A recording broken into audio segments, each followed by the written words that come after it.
அடிச்சார் பாருங்க பால்லே சிக்ஸருங்கிற மாதிரி சம்பவம் தான் இப்போ நம்மளுடைய தளபதி விஜய் அவர்கள் இப்போ பண்ணியிருக்கிறாரு. மொத்தமாக தமிழ்நாடு மாநில வணிபக கழகத்தில் வந்து பார்த்தீங்கன்னா 4765 மதுபான சில்லறை விற்பனை கடைகள் இருக்குது. இது வந்து பார்த்தீங்கன்னா வழிபாட்டு தலங்கள், கல்வி நிறுவனங்கள், அந்த மாதிரி எஜுகேஷனல் இன்ஸ்டிடியூஷன்ஸ், பஸ் ஸ்டாண்ட்ஸ் பக்கத்தில் 500 மீட்டர் வரை வந்து பார்த்தீங்கன்னா கடைகள் எதெல்லாம் இருக்கோ அதெல்லாம் ஆய்வு பண்ணி அதெல்லாம் வந்து பார்த்தீங்கன்னா இப்போ வந்துட்டு ரிமூவ் பண்ணணும் அப்படின்னு சொல்லி இப்போது மாண்புமிகு தமிழ்நாடு முதல்வர் திரு ஜோசப் விஜய் அவர்கள் இப்போ வந்து உத்தரவிட்டிருக்காரு.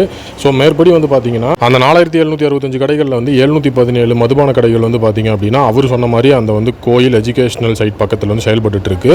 பொதுமக்களோட நலனை கருதி இந்த மாதிரி இடத்துல இருக்கக்கூடிய கடைகளை வந்து பார்த்தீங்கன்னா ஒரு 2 வாரத்துக்குள்ள வந்துட்டு அவங்க வந்து ரிமூவ் பண்ணணும் அப்படின்னு சொல்லியிருக்காங்க. ஸோ இதில் வந்து 276 கடைகள் வந்து பார்த்தீங்கன்னா கோயில் பக்கத்துலையும் 186 கடைகள் வந்து எஜுகேஷன் இன்ஸ்டிடியூஷன்ஸ் பக்கத்துலையும் இருக்கு.